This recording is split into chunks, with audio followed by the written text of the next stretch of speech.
All right, part two. Sorry, my battery died. Where we were was you were dumping out. So all this is taking place in either on your bench, where you're mixing everything, or in your mixer. Everything has done or has stayed in one of those two places this entire time. At this point, you're going to be prepping for the initial proof. So you're going to pour your dough mixture into this. So if you were in your mixture, it would go into something about this big. This is a 6 liter, i.e. 6 quart container. Or if it's on your bench, you're going to use one of these to scrape it up and pour that into a container.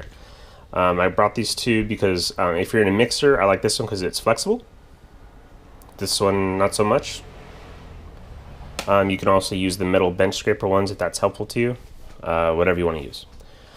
So that's going to go into this mixture, and you're literally just going to, at this point, you're leaving it.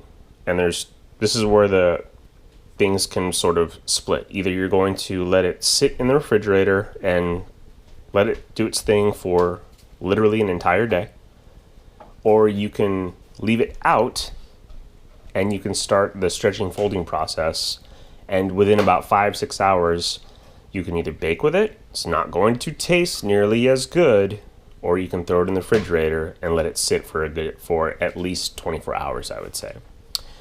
So let's start with number one, where we throw it in the fridge. Okay, so if you were to throw this into the fridge, this is, I guess, if there's a fast way, this would be it.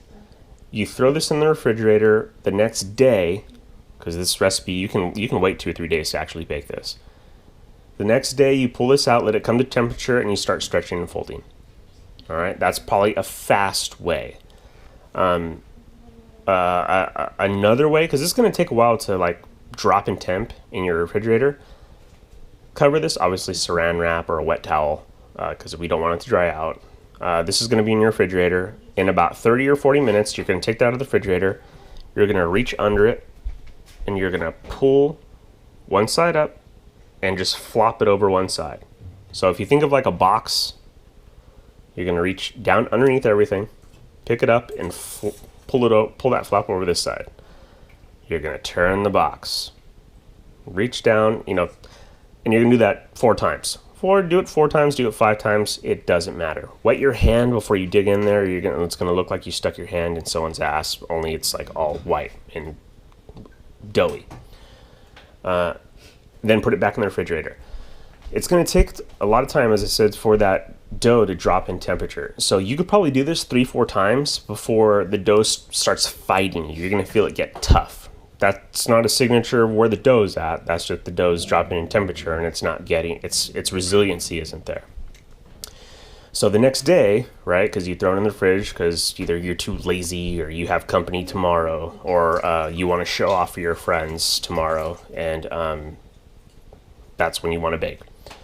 You're going to pull it out of the fridge. You're going to let it come back up to temperature, and you'll notice I have a little rubber band on here. You'll see that it's risen a little bit in the fridge. You hear a lot, it'll double in volume. At this stage, you don't necessarily want to aim for it to double in volume. Again, you want to go by feel, go by touch, and you can shoot me a holler if that doesn't make a whole lot of sense. I'm not going to go into that now because it's more about experience. You're going to pull it out, wait it to come up to temperature, and you're going to finish a couple of those pull and stretch method folds, whatever you want to call them. You're going to do that 4 to 6 more times over the course of 30 to 40 minutes. So again, that's another couple hours, right? At this point, you're going to take this and you're going to, first you're going to flour whatever your kneading surface is, whether it was your counter or if you have like a wooden block like this, that's great. Just make sure, if you're mixing from the beginning or you're mixing, or when you're kneading now, make sure the counter is clean. Because if you don't clean it, it's going to have all your spit, all your lice, all your pubic hair that's normally scattered across all your guys' kitchens. Don't lie. And that's going to get into the dough. So clean whatever surface you're using. You're going to sprinkle like a good amount of flour. You're going to dump this using this. You're going to scrape it out. It should be very easy and release easily from the sides. It won't be this gooey mess like how it was initially. It's going to go onto that flour, that floured surface.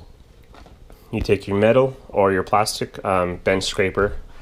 You're going to cut that in half. So you have two separate bits of dough here, right? Scoop one away from the other. And then what I like to do is I like to sort of scoop the loose sides towards the middle, almost so it looks like a dumpling. Then I'll scoop under the whole thing, the dumpling squeezy fold flappies on top, and I'll put that upside down. All right, you do that for the other one, and this is going to be the shaping process. I cannot explain shaping to you. You're just gonna have to do it or watch a bunch of videos. But if it helps you, it's a pushing and a turning motion. At least that's how I do it. And all you're trying to do is tighten the skin on the outer part of the dough. It doesn't have to be perfect. It doesn't have to, bounce a quarter off. It just has to be relatively tight. You do that for both pieces of dough. Whatever excess, bring those pieces of dough relatively close together. Maybe don't let them touch, but maybe like an inch apart, centimeter apart. All that excess flour that's on your bench, I like to pick that up and I like to sprinkle it across the top. I'll cover it with a piece of plastic. I'd recommend plastic here, not a wet bench towel. Cover that in plastic. You're going to let it sit again until it's spread out, until they're both spread out to like a fat, soft, fluffy pancake. That could take an hour. That could take 2 hours. Generally speaking, we'll say an hour. All right, it's an hour now. We're going to scoop these pieces of dough apart, right? And then the tops have been floured, right? So what you're going to do is, since they're all sort of like, they're going to be pulled out, you're going to kind of scoot them back in on themselves, or I should say, you're going to scoot one dough's edges back on itself slightly, just so you can get underneath it and flip it over. So basically the reverse of what we did last time, right? And then this is the final shape, and it's going to go in a banneton. That's why I have all this shit out here. I'm trying to be prepared. So the floured surface, which was originally on top, is now on the bottom. And we do that so there's tension on the board, and nothing will, or there is a tension on the board, and it won't tear your dough. Look up a video for shaping. Essentially, if the dough is like, in this sort of shape, you're going to pull the sides out, fold them in, kind of like a book. You're going to pull the bottom out, fold it up, and cover those flaps that look like a book. You're going to pull out the top, and you're going to fold that back onto what was the bottom sort of area. And then you might have a little bit of excess, and if you have a little excess, you kind of just do little tiny flaps, like how you did it on the sides. You probably won't have a lot of excess on the bottom, but if you do, you fold that in. And then what I would do is I would get the whole entire roll at this point, and I would roll it so all this shit on top, it's all folded on itself. I would roll this so that's now on the bottom, so the original top is now essentially the top again.